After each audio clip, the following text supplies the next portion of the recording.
Maldito seja o dia em que foi nomeado capitão deste navio. Não que eu tivesse muita escolha. Minhas dívidas se avolumavam de tal forma que tudo me conduziu a essa nave amaldiçoada. Segundo os registros, o Bartolomeu nunca foi gentil com quem lhe capitaneava.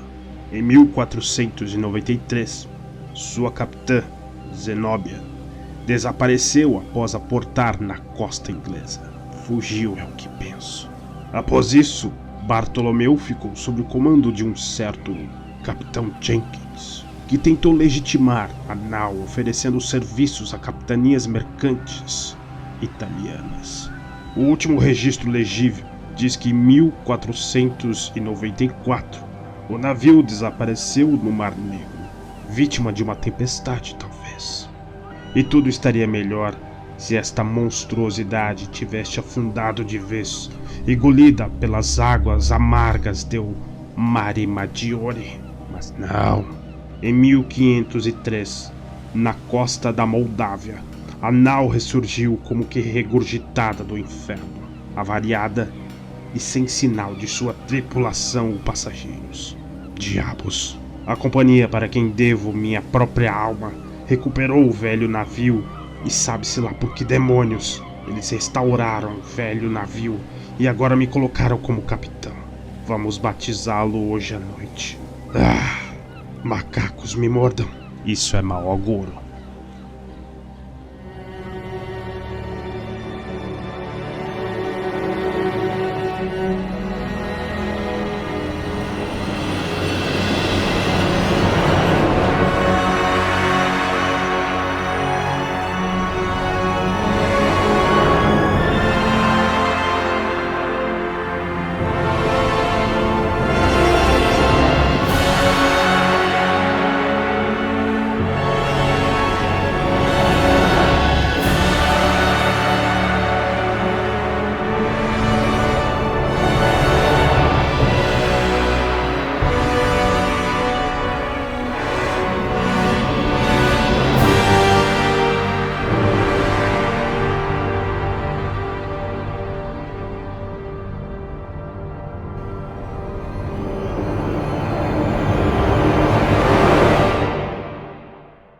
A nossa história ela começa na Biblioteca de Gênova com uma aparição que está ali numa ala dos livros de história. A Biblioteca de Gênova, ultimamente, vários estudantes e catedráticos têm dito que ela parece mais fria, mais gelada, mesmo no período do verão, e alguns faxineiros, inclusive, testam que por algumas noites vem um homem andando pelos seus corredores, sempre a folhear alguns livros. Edu, descreve pra gente como é o seu personagem. O Antonino em vida, ele era um típico italiano magro, alto, cabelos semilongos, castanhos, uma barba levemente bem feita, roupas elegantes, mas ele morreu de uma forma bem agressiva e isso gerou algumas máculas nele. Hoje, ele perdeu todo o sangue no momento da sua morte, então ele é branco. Ele é 100% branco. As suas roupas continuam impecáveis, mas toda a pele branca dele é marcada pelas veias. As veias elas não têm um degradê, elas são pretas, são riscos pretos por todo o corpo dele. Esses riscos focam no olho, 100% preto. Parece que a cor deixou de existir nele, e só sombras que a luz projeta nele que dão algum tipo de contorno. Olhar para ele é estranho, porque você consegue ver o que ele um dia foi, mas é levemente perturbador você ver aquela cena tão grotesca, praticamente. Você vê alguns estudantes, alguns catedráticos, alguns professores discutindo novas teorias da arte, e alguns discutem sobre o que se está se fazendo na Itália, se é realmente arte, e outros dizem que existe um avivamento. Nós finalmente voltamos à era dos gregos e dos romanos, e muito se tem feito, e você vê essas discussões sendo deliberadas ali nos corredores da faculdade, da biblioteca. É muito curioso, porque depois da morte, o Antonin, que agora é o viajante, ele busca entender a conexão dos dois mundos, de uma forma que Até agora ele não conseguiu. Ele consegue levantar informação do mundo das sombras, mas a única forma dele conseguir levantar informação do mundo dos vivos é com as informações que os breves trazem para ele. E ele não gosta de aparecer, mas ele precisa sempre estar por perto para levantar essas informações. Livros são bons, são valiosos, mas as informações demoram tempo demais para chegar nos livros. Então, dessa forma, ele consegue as informações frescas sem ter que se mobilizar muito fora do seu lugar de conforto. E durante esses 10 anos, você vai vendo o quanto a Europa ela vai tendo esse avivamento, quanto algumas mentes estão começando a desafiar a igreja e outras fazem esse desafio, mas de uma forma velada, tendo que dizer que são cristãos. Você vê judeus se convertendo ao cristianismo somente pelo fato para que consigam manter ali os seus estudos. Enquanto você está ali ouvindo essas conversas, você vê a figura do apóstolo, caracteristicamente vestido como se fosse um padre, um sacerdote, com uma batina preta, só que ele com alguns babados brancos, a roupa toda carcomida, como traças, que você sabe que por baixo ali ela revela uma caixa torácica totalmente aberta, a feição dele totalmente cadavérica e aquele sorriso paternal desta aparição que te instruiu durante esses 10 anos e diz: bonsoir, monsieur. Boa tarde, apóstolo. Veio buscar um pouquinho de informação dos vivos, dos breves. Aproxime-se. Não. Eu procuro, na realidade, as informações de uma aparição grande voyeur. Eu dou um pequeno sorriso e falo: me fale, apóstolo. Como posso te ajudar? Pequeno viajante. Terá que agora fazer jus a vosso nome e entrar em uma grande jornada comigo. Temos uma missão. Monsieur, lembra-se de que eu falava dos hereges, dos renegados e de todas essas aparições que ameaçam toda a nossa liberdade? Existe agora um movimento que se chama Dictum Mortum, que agora parece estar ganhando força em Stygia. E eles querem proibir todo o nosso contato com os breves. Eu dou uma pequena risadinha e eu pergunto: quantas vezes já tentaram isso e não conseguiram? Eu sou uma criança morta. No que eu posso te ajudar? Nesse momento, monsieur, somente acompanhar-me. Temos que encontrar um velho contato meu, ele está no porto. Talvez, inclusive, monsieur possa até rememorar algumas emoções quando chegarmos a nosso destino. Os meus parceiros viraram e eu tiro do bolso a moeda. Eu guardo ela comigo como se fosse algo profano e sagrado. Eu falo: eles viraram moedas de troca. Eu não tenho mais essas memórias. Eu giro ela no dedo e guardo de volta no bolso. Monsieur, sim. E se quisermos impedir a hierarquia de fazer isso com outras aparições, saiba que essa jornada será muito importante. Não queria agora, então, fazer algo que não pôde fazer aquele tempo por vos amigos? Lhe devo minha vida. Vamos? Ou talvez minha não vida? Apenas vamos. Allez. E vocês vão caminhando. E vocês vão vendo aquela vida vibrante ali do porto de Gênova. Vocês vão atravessando por pessoas e carruagens. E você vê o quanto de tecnologia se gerou nesses 10 anos. Gênova prosperou muito durante todo esse tempo. A gente corta aqui e a gente vai para o Bartolomeu, onde Hepátia e Jean-Jacques, junto com Zeke Ratucho, se encontram.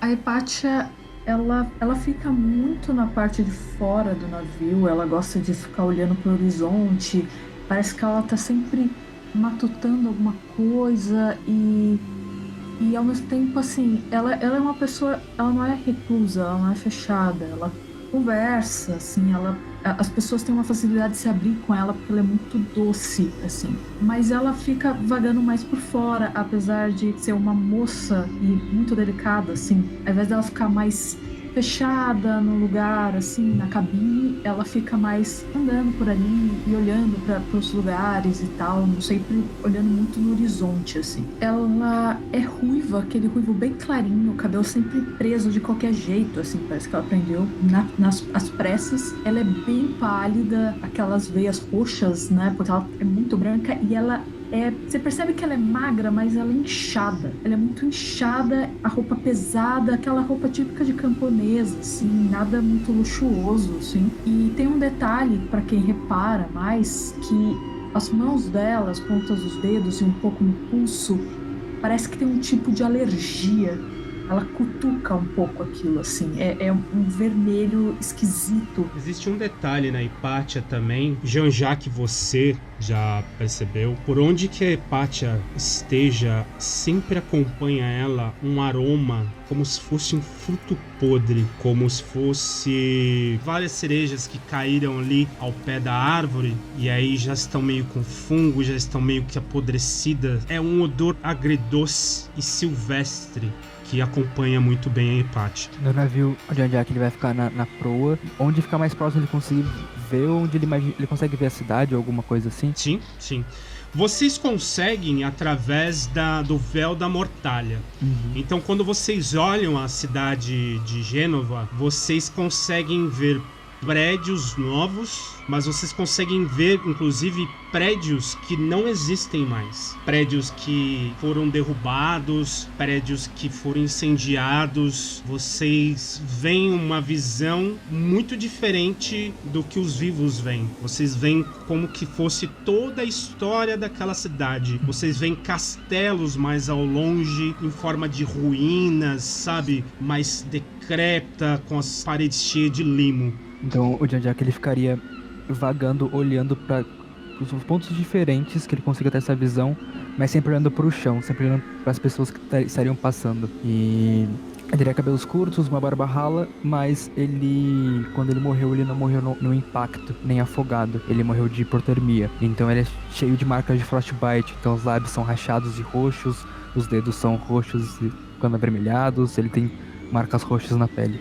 Hipátia e Jean-Jacques, enquanto vocês estão ali, vocês percebem duas aparições se aproximando. Uma totalmente pálida, com os olhos totalmente negros, uma roupa muito bem refinada, só que veias negras e os olhos totalmente negros. Um outro homem que lembra um padre. Ele já tem uma barba mais grisalha, o rosto mais cadavérico, e vocês vão vendo ele se aproximando. Nesse momento, o Zeke Ratucho, ele não tá com vocês. Ele meio que se ausentou. Vocês não sabem muito bem pra onde ele foi. E ele tem muito dessa. Às vezes ele se ausenta, e aí do nada ele aparece, e aí ele fica olhando. Porque o que acontece? Todos vocês têm sentidos muito aguçados. E todo esse processo de reconstrução do Bartolomeu é excruciante para vocês, porque imagina vocês ouvindo o martelar de pregos bem aqui no seu ouvido. Então durante muito tempo tudo isso irrita vocês. E o Zeke Ratucho, principalmente, ele se irrita muito mais. E aí, viajante, vocês estão chegando e você vê um navio, e você vê que aquele mesmo navio, ele se aparenta no mundo das sombras, só que de uma forma muito mais antiga, com as madeiras um pouco mais apodrecidas, e um estilo de uma nau de 10 anos atrás. E ele nunca chega de fato num porto? Ele não fixa? Não, porque ele está sendo finalizado. O navio, ele acabou, na realidade, de ser reformado. Foram 6 meses para reformar esse navio. O apóstolo, quando ele tá chegando ali numa escada na proa, ele vê primeiramente o Jean-Jacques, ele consegue ver você também, Hipátia, e ele falou: olá, Eu faço só uma reverência, assim. Mas assim, eu fico um pouco na minha, eu fico observando como ele tá cumprimentando os outros, tal. Não chego falando nada, só faço uma reverência. O Jean-Jacques, ele vai olhar muito feio pro Edu, pro viajante, e vai cumprimentar o que parece um padre. Será que podemos ter permissão a subir a bordo? Talvez falar com o capitão? O Jean vai olhar meio que em volta procurando O Zack. o Zack, isso. A Hipátia, ela também olha assim pra trás, procurando. Na verdade, não é nada específico, assim, ela só procura alguém que responda pra ele, assim, melhor. Nada do Zack Ratucho. O Jean acho que vai olhar. O capitão não está, mas podem subir. Ele vai subindo. E você vê essas duas aparições, ô viajante. Eu subo de uma forma já bem expansiva na parte principal do navio, meio que andando de forma rápida, falando, nossa, mais aparições no mundo dos breves. Vocês devem ter muitas histórias. Eu não faço ideia de quem são vocês, mas talvez marinheiros. Eu tiro um caderninho, assim, eu faço um rabisquinho no caderninho, assim, e falo, qual é o nome de vocês, por favor? Eu sou o viajante e estamos num navio novo, reconstruído. A Hipátia, ela chega muito caridosa, assim. Acalme-se, senhor, acredite em mim, não é nada tão fantástico quanto imagina. Aventuras, pra ser sincera, isso é bem parado até, mas se me permite, qual é o nome do senhor? Quando ela começa a falar, eu começo a andar em volta dela, assim, meio que tipo, olhando tudo, vendo os cordames. Falo, o viajante basta. Me chama de viajante, esse é o meu nome de renascido. Viajante? Então eu imagino que você tem mais aventuras do que nós, imagino. Eu pego o caderninho, assim, eu levanto, assim, não de uma forma agressiva, mas de uma forma meio enfática. Eu pego meu caderninho e faço perto da sua cara, assim, eu falo, muitas histórias, mas as minhas histórias vêm do livro. Assim como você pode escrever, eu pego essas informações e eu as vivo. A Hipátia, ela mexe assim no cabelo, meio envergonhada dela. Gostaria muito de saber escrever, mas eu não tive essa oportunidade. Acho fantástico, senhor. Você deve ter muito mais histórias do que a gente, com certeza. Seja o próximo capítulo do meu livro. Nome? Hipátia. Eu anoto, eu faço uma mensura e eu olho pro outro marinheiro e falo, e você, rapaz, você está um pouco calado. Junte-se a nós, afinal, você nos liberou a entrada. Não tem interesse. O Jean-Jacques te olha muito feio, com um desprezo muito grande. Eu dou uma risadinha assim, então o seu humor é frio como a sua morte? Compartilhe conosco. O Jean-Jacques vai ignorar ele e olhar pro apóstolo. Ele cruza as mãos pra trás, ele tá olhando assim com total interesse, parece que totalmente ignorando tudo que vocês estão fazendo, assim, ele... fantastique. C'est... fantastique. E aí, do nada, sai meio que de um dos barris ali, o Zack Ratucho. Ele sai ali... E aí ele olha pra vocês dois, aí ele olha pro viajante, ele olha pro apóstolo e... eu tinha esquecido. Ele vai meio que limpando as mãos assim, e aí ele chega pro apóstolo. Senhor apóstolo, eu tinha esquecido. Zack Ratucho, tem que lembrar. Cala a boca, você! Vocês percebem que ele tá falando com a sombra dele. Cala a boca! Depois eu trato com você. E o apóstolo... Não, monsieur. Não. Não precisa pedir desculpas. Na realidade, eu estava só olhando esta maravilha. Veja só. Reconstruíram um navio. Eu fico imaginando o porquê. Eu vim aqui para, na realidade, apresentar a Monsieur Viajante, que será um dos passageiros que eu garanti que pagaria pela passagem dele Quero que ele seja muito bem tratado. Ouviu? Não. Sim, é claro. Aí ele vai na sua direção, viajante. E ele vai... Ele parece estar sempre tentando limpar as mãos. Ele... Zeke Ratucho, vai ser muito bem tratado, viu? O senhor vai ser muito bem tratado. Eu faço uma mensura bem exagerada, assim, pra ele, assim. Prazer, meu marinheiro? Me perdoe, seu nome? Oh, não. O Zeke é só timoreiro. Na verdade, a capitã ainda vai chegar. A capitã. Zenóbia, capitã. Capitã Zenóbia. Quando eu escuto esse nome, eu olho instantaneamente pro meu mentor. Eu falo, Zenóbia? Eu me afasto assim, tipo, todo o meu apreço e simpatia morre nesse momento. Eu me afasto, Zenóbia, Zenóbia. Hepátia, você conheceu a Zenóbia? Eu me volto pro apóstolo, porque eu reparo nas roupas dele, chama muita atenção. E eu vou um pouco, assim, de canto, meio tímida, assim, E o senhor é quem? Oh, mademoiselle. Pardon. A minha falta de educação. Pode me chamar de apóstolo. Apóstolo, viajante? Apóstolo.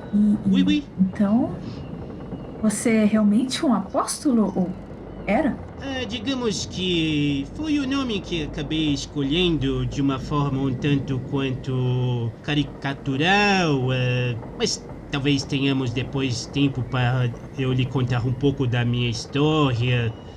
Enfim, fui pegado pela Inquisição por ter ideias um pouco diferentes. E decidi usar esse nome de uma forma um tanto quanto jocosa, se é que me entende. Ideias diferentes. Isso, na verdade, me soa muito bem, senhor. Eu vou querer saber muito a respeito de vocês. Acho que teremos tempo. Hepátia, quando você chega perto do apóstolo, você já conhece a sua sombra. Ela se apresenta sempre como uma voz de uma menina muito jovem, uma voz que sempre te causa uma dor, uma voz que sempre te vem uma memória. Ela assim, veja só, um mártir da igreja, ele se doou pelas suas ideias. Algumas pessoas se doam a própria vida, outras para salvar acabam matando outros. Triste, não é mesmo? Nessa hora, pra quem tá em volta, a Hipátia sempre com um meio sorriso, assim, meio tímida, ela fecha, assim, ela se curva na hora e ela vai de novo pra beirada, assim, do navio, continuar olhando pro nada, assim, tipo, ela simplesmente sai, assim, com a cabeça bem baixa, bem fechada. Jean-Jacques? Jean-Jacques vai olhar pro viajante muito a contragosto, ele tá falando com você. Suas histórias são só dos breves ou de como nós caminhando, viajando? História por um nome? Então me deve 2. Jean-Jacques Granus e Jean-Jacques Mercenaire. Jean-Jacques. Marinheiro, entenda, no meu passado longínquo, enquanto eu era só um breve, enquanto eu lidava com criaturas que nem eu entendo até hoje, criaturas que me trouxeram nessa condição, sua senhora, sua chefe, a antiga Eu só suposta estava capitã? de passagem no navio. Então eu trago muitas notícias desse mundo, notícias do outro mundo, apenas cuidado. A minha grande dica pra você hoje é legionários. Cuidado com eles. Jean-Jacques, na hora que esse homem educado, parece letrado, conhecedor de tantas coisas, começa a falar com você, você começa a ouvir a sua própria voz. E às vezes essa voz, ela não é só uma voz, ela parece como se fosse um irmão gêmeo seu. Muito mais sombrio e sempre com um sorriso mais salafrário no rosto. E ele começa a dizer pra você: tá vendo? Você, em vez de ter se dedicado a estudar um pouco mais, a aprender todas as oportunidades que foram lhe dadas, não. Sempre uma vida de vagabundo. Se eu dei as almofadinhas, porque os almofadinhas têm o que você nunca teve. Um raciocínio ágil. Olha como ele tem uma desenvoltura. Olha como ele tá te enganando. E você aí, de raciocínio lento, não sabe dizer nada inteligente, por isso fica rosnando. A primeira coisa que o Jack vai fazer, ele vai fechar os olhos por um momento e lembrar de quando o mentor dele apresentou ele pro segundo mentor dele. E de quando o segundo mentor dele falou que queria que ele... Isso quando ligasse. vivo, Isso quando vivo. breve ainda. Isso quando vivo. Ele vai lembrar, tipo... Eu fui reconhecido. Não... Vai olhar isso... Olhar pra ele e falar... Legionários, é só uma palavra. Não, Jean. Legionários não são só uma palavra, eles são uma realidade. Assim como o seu medo, você deve temê-los. Tanto o seu medo quanto os legionários. Ele fala, bom, te dei 2 nomes, você me deu um. Como segundo, você reagiu ao nome Zenobia. Conte ao Zeke o que sabe. Jean, como eu disse, eu tenho muitas histórias, mas talvez esse nome, nesse momento, precise ser guardado. Quando breve ele significava algo. Como aparição, ele não me diz nada. E quando eu falo assim, não me diz nada, assim, tipo, eu murcho, assim, como, tipo, me diz. Eu só não quero falar sobre essa porra, mas me diz sim. Vocês percebem que o apóstolo e o Zeke Rapucho, que estavam ali no deck, desapareceram. Enquanto vocês estavam ali os 3 conversando, eles sumiram. Nisso, vocês veem, através da mortalha, 3 pessoas se aproximando, e vocês conseguem ver através da mortalha a vida, a forma de vida, o brilho da vida. Vocês veem silhuetas através da mortalha, silhuetas brilhantes de 3 homens, só que uma silhueta não é de uma pessoa viva. Vocês começam a ouvir, vocês têm sentidos aguçados, e eles falando: mas eu não entendo por que vamos batizar um navio à noite. Porque o dono da companhia quer que seja feito desta forma. O senhor pode ser o capitão, mas quem manda é o dono da companhia. E para um bom entendedor, uma vez que o senhor queira receber os seus pagamentos e saldar as suas dívidas com a companhia, eu aconselho que simplesmente siga as ordens. E eles estão conversando. Vocês vão ouvindo eles falando que eles vão fazer o batismo do navio. Só que, assim, 3 homens vivos, mas um deles se move. Ele não tá vivo e ele não é uma aparição. Tá, eu só quero dar um chamado no viajante, assim. Ela recobra um pouco a postura. Viajante, você e seu amigo trouxeram companhia? E ela olha assim pros 3, assim, meio que esperando que o viajante reconheça. Não é Pátia, mas na nossa frente vemos histórias para serem contadas. Certo, é sempre bom, mas se eles não estão com vocês, então acho bom que a gente os conheça antes deles embarcarem, né? Aparentemente eles estão vindo batizar o seu navio. Meu? Não. Eu jamais daria conta de algo desse tamanho. Não é comigo que eles têm que tratar. Talvez do senhor gelado do meu lado? O John Jackson vai olhar e falar, bom, você quer histórias? Vocês veem 3 homens, um mais velho, barbudo, que pelo que vocês entendem é o capitão. Ok, vamos então batizar o navio à noite. Isso dá mau agouro. O outro homem, que é um corpo que se move, mas não está vivo, ele olha para você, viajante, e para você, Jean-Jacques, e dá um sorriso. Um dos rapazes, ele tá trazendo uma placa de ferro, e aí ele começa a posicionar. Só que de onde vocês estão, não dá pra ver essa placa. Ele tá meio que colocando na lateral do navio, ele tá subindo uma escadinha e ele tá meio que posicionando. O capitão e este homem morto-vivo que deu um sorriso pro Jean-Jacques e o viajante, eles ficam só esperando. Esse outro homem, ele sobe nesse andaime e ele começa a bater. Tá, tá, tá. Isso pra vocês é tipo faz um barulho enorme, entendeu? Mas rapidamente ele pega, coloca a placa, ele desce, eles olham, bom, está feito.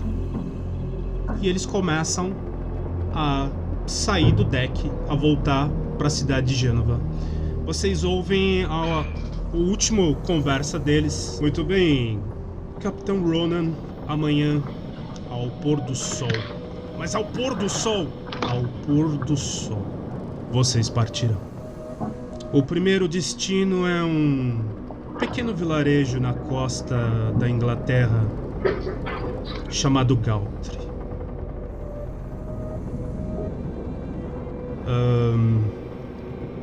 Espero que façam uma boa viagem e que os bons espíritos vos acompanhem. Ele dá uma última olhada para vocês e você vê que ele encara você também, Hepátia. E o Capitão Ronan diz: tudo bem, Senhor Ambródio. Tudo bem, Senhor Ambródio. Faremos tudo o que a família Giovanni nos disser.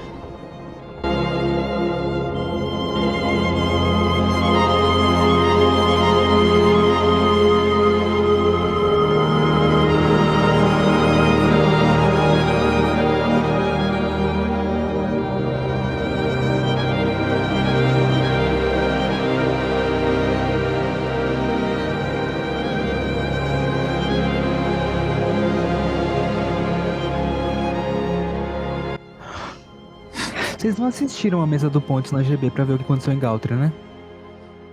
Não. A gente não quer ir pra lá, tenha fé.